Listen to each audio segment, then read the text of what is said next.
Welcome back to From the Mind of Christine McConnell. We are finally wrapping up the dress form in this episode. Thank you so much for your patience. I knew going in that this was going to be a huge project to tackle, and it proved itself to be that and then some more. So now we're going to do all of the fun finishing elements to it. And with that said, let's begin.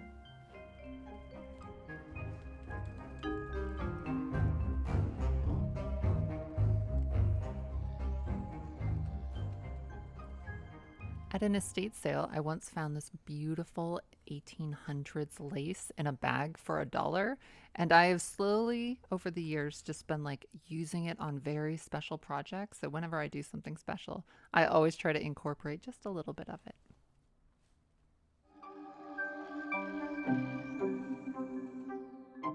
And now it's time to start coloring this thing. I knew from the beginning I never wanted it to look new. I want this thing to look old and tattered, like one of those old Victorian era models. And I don't have 80 years to sit around and wait for this thing to look the way I want it to. So I'm taking matters into my own hands, and we're doing that with a pan of hot water and some RIT dye.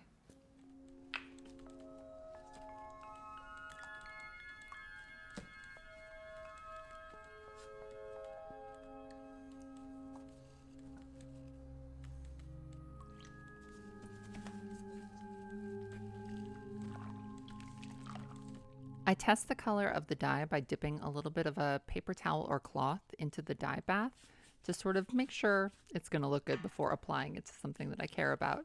And then, as a secondary measure of safety, I started working on the arms first, just in case if something cataclysmic happened, I wouldn't have ruined the entire thing, and theoretically, I could make another arm.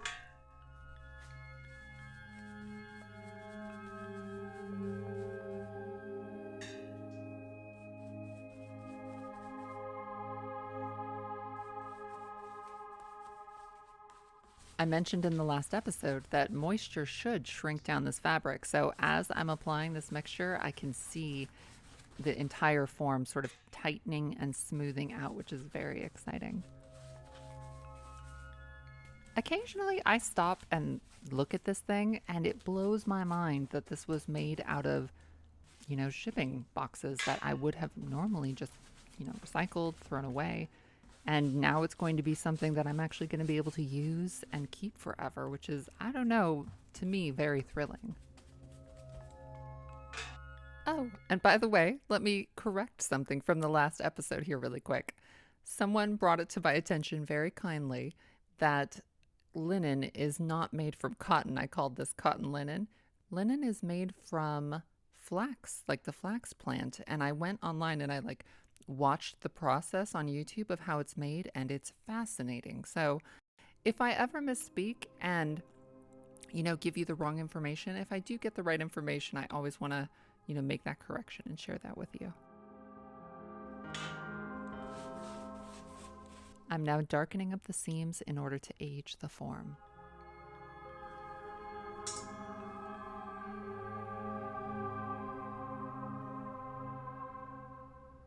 So in the morning, I realized it had kind of a plum hue, sort of a purplish, and I didn't want that. I wanted it to look earthy and brown. And I know you can color correct that by adding yellow. So I had this idea to airbrush on the dye directly onto the fabric.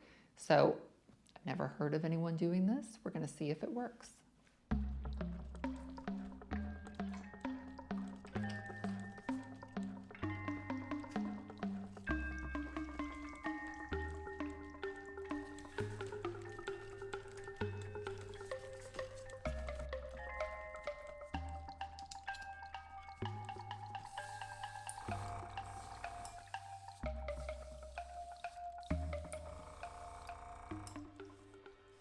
At first, it's going to look like I'm dusting this thing with pollen, but in the end, it's going to absorb, and that color correction should take place.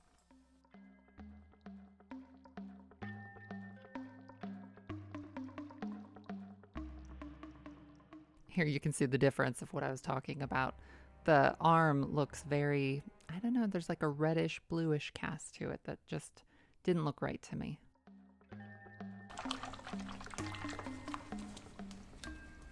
Now I'm going to go in and do some serious aging with this sort of grungy looking mixture of RIT dye and water.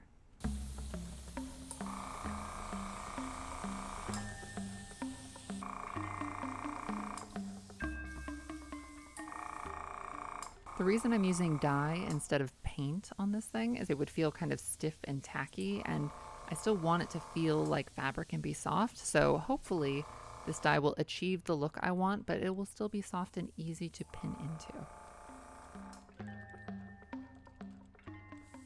The reason I'm wiping it down now is I didn't want any of the dye to transfer onto the clothes that I'm going to be making on this thing. So I'm using fabric and just sort of wiping it down multiple times until the fabric I'm using comes away clean. Now I've got this thing perfectly leveled, and I'm finding that that post that's running down the center isn't perfectly centered. So I'm marking what that angle is going to be, so when I do create the legs, they sort of account for that little slip up.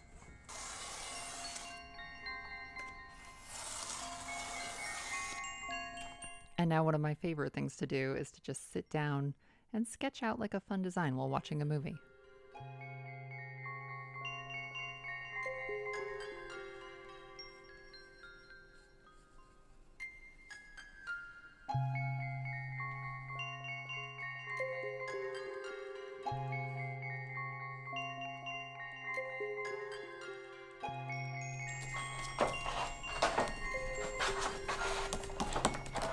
I guess that's mommy's art.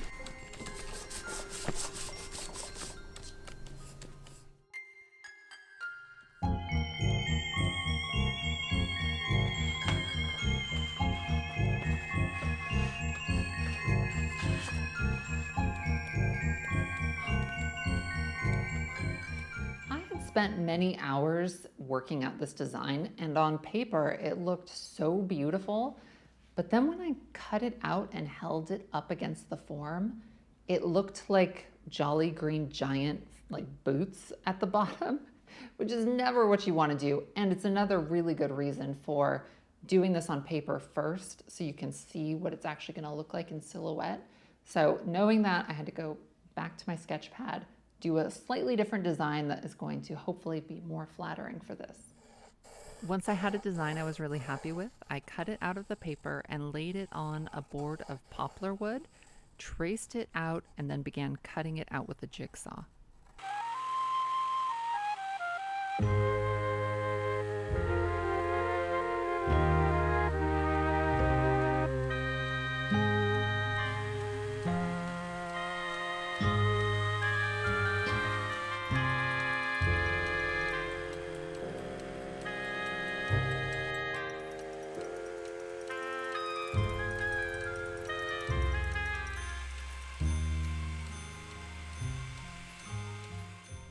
Before I move on to the next step, I'm using my heavy duty Dremel to smooth out the silhouette.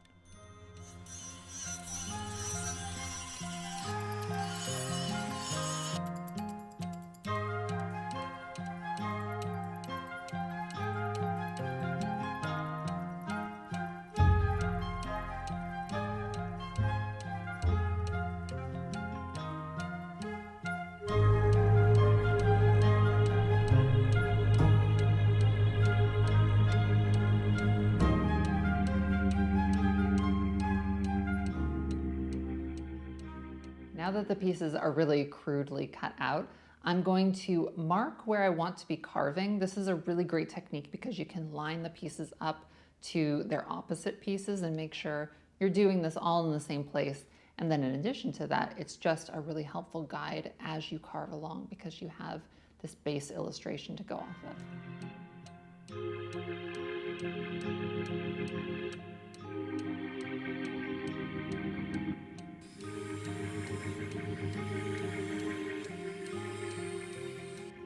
So you're gonna notice I'm not wearing gloves, and there's a reason for that. I learned, thankfully not a painful lesson, on why you are not supposed to wear gloves when working with like a rotary tool. And it is because this happened.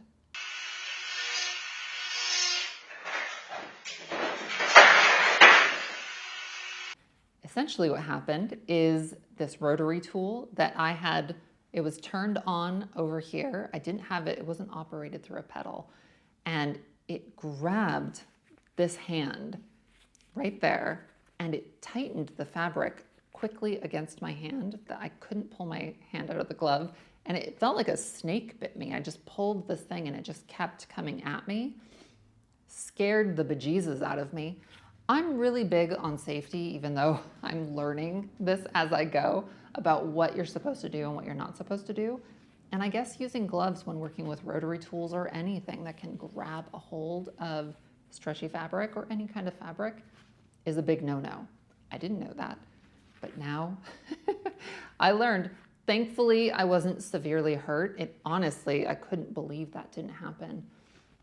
I was also tired while I was doing this. So that's another, I mentioned in the very first episode, something you don't want to do. So a couple things. Don't wear gloves. Don't work tired.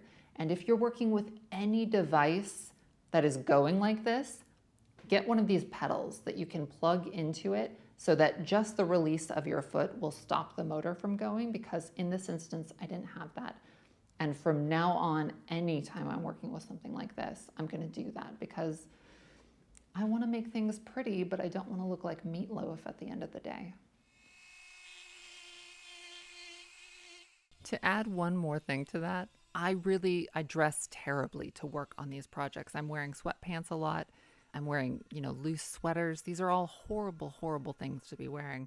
What I think I need to make a point to do is to figure out one outfit that I wear. I'll do some research online and see if I can't find something that's used specifically for this that has the least likelihood of getting, snagged or pulled into one of these tools, just so, I'm not going to look as fancy, but hopefully, not that I look that fancy wearing sweat clothes, but hopefully there is something like that that will, keep me safe and show you guys how to do this the best way possible.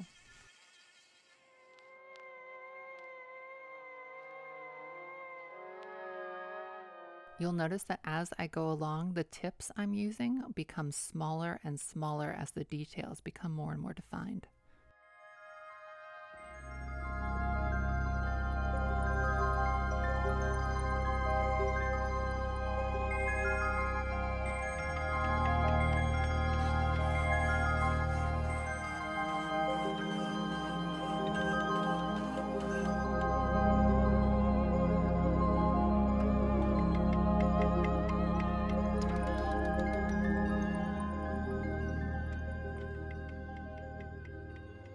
Here are some of the finishing tips that I found to be the most useful.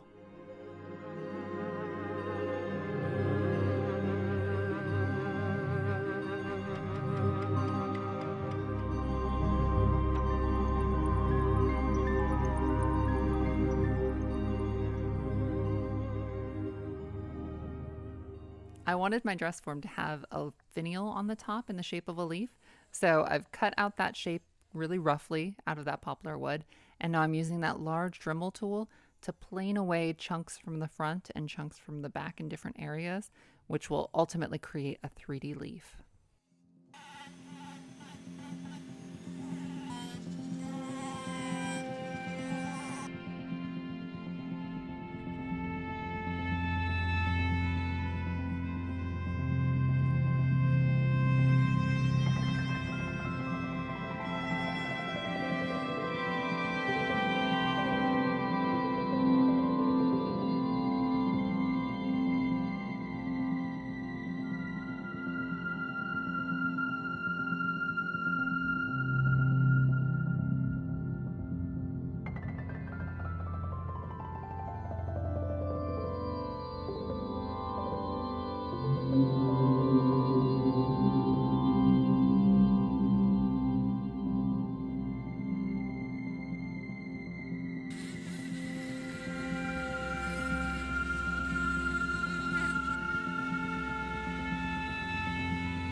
now creating a ring base that will be used as the bed or the seat for those leaves that I just created.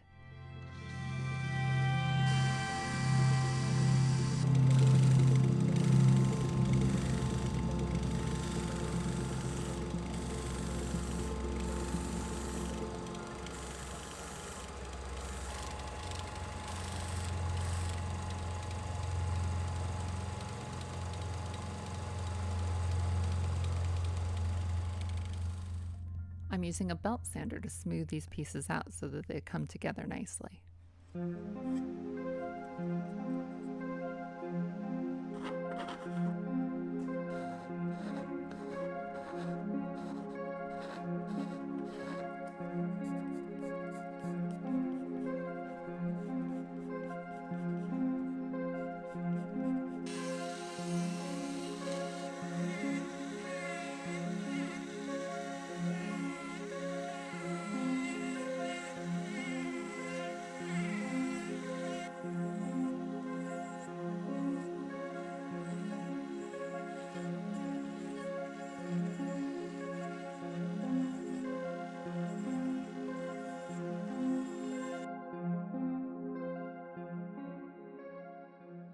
And now it's time to start sanding and smoothing all of these pieces. I don't know what sanding project these little tools are really useful for, but this wasn't the project. These, however, were terrific, and so were these.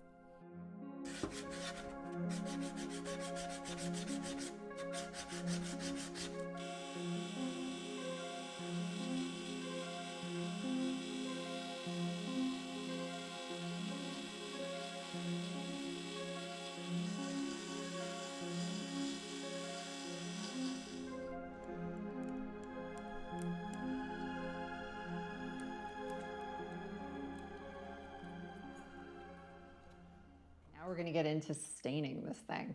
Stain is a tricky thing because when you go to the store and you see what it's supposed to yield, it really is dependent on the wood that you have. So if you want to be safe and careful, buy a number of them. And if you want to save money, you can buy a bunch of little ones, take them home and sample them. What I ultimately found to be incredible here is gel stain. I don't think I've ever worked with gel stain before, but from now on, I think it's going to be my go-to. The first three colors were just duds and all looked the same, and then the gel stain was the one that immediately stood out. The color I used was called Coffee.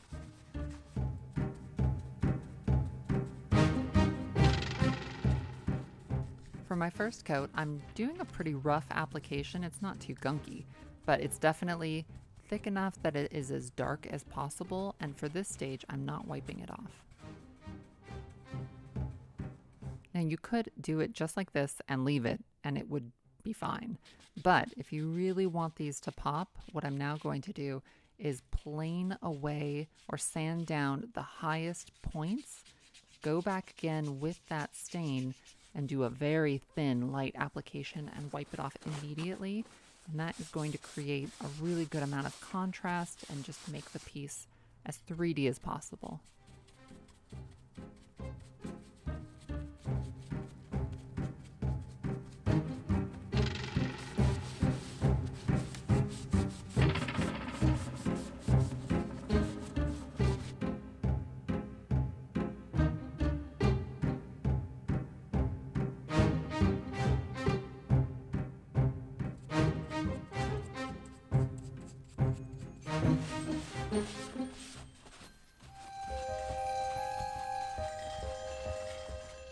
Now it's time to prep the base. I'm starting by taking out the old legs, sanding it down nice and smooth, and I'm even going to fill in those original cavities where the legs rested with some scraps of wood, glue them in and clamp them down just so this thing is as sturdy as possible.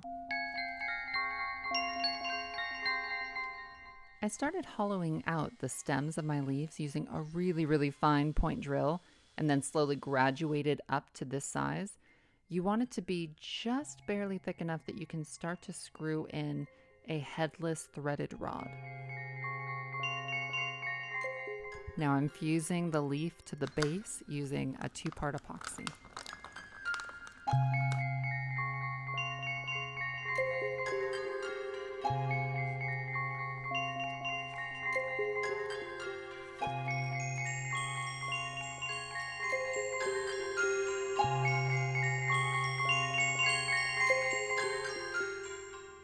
we are going to finally affix these legs. I haven't varnished them yet, and that's because we're going to be drilling some holes in them, doing a little bit more sanding and staining. In addition, I'm going to be sort of handling these pretty roughly, and if there was varnish on them, you'd get fingerprint indents, and you just don't want to do that. So we're saving that towards the end. My first step here is to place the leg where I want it, and once I've found a good spot, I pencil mark around it and then clamp it. Now I'm going to pre-drill for my screw that's going to go through, and then right after that I'm going to pre-drill for the head of my screw, probably, I don't know, about a ½ inch down, just so that the top of that screw completely disappears. I then removed the leg and went down even further with that pre-drill just because I don't want this board to split and I want to make sure it's going to glide right in. Now just one quick last sand to make sure that the wood glue adheres as much as possible, and then we'll clamp this down.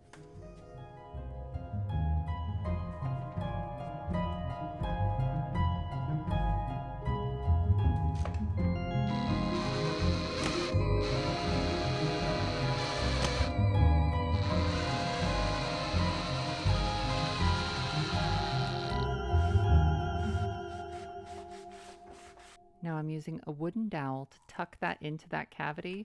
I'll pencil mark it and use a saw to cut that piece off, then coat it in just a tiny little bit of glue and hammer it in.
To affix the arms, I found these really terrific picture hanging brackets. You can find them at Lowe's. And I'm going to use a little bit of that 2-part epoxy when I screw this in, just because, you know, obviously the dress form isn't wood and you want this to hold as fast as possible.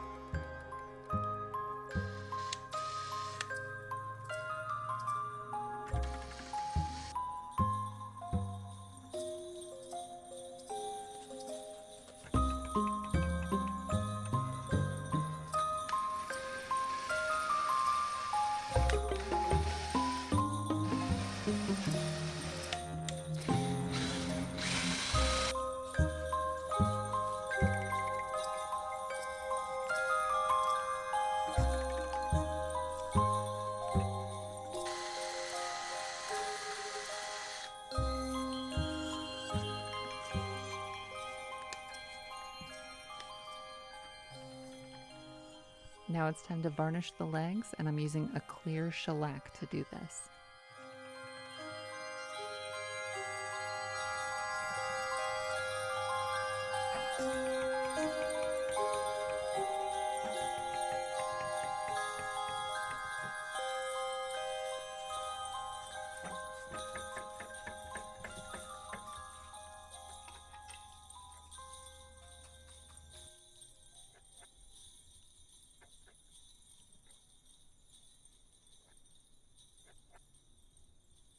There are some areas of the dress form where the fabric doesn't quite want to sort of cave in where it should. So I'm painting the heads of these little pins, and then I'll be placing those in the right spots.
All right, it's all done finally.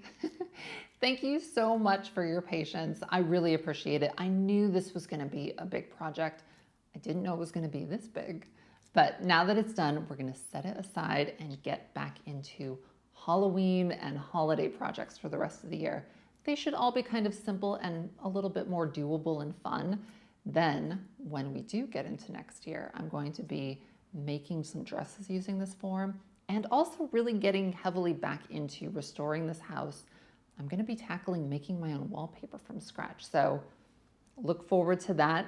Take care of yourselves, have a lovely week, and get ready for some fall fun.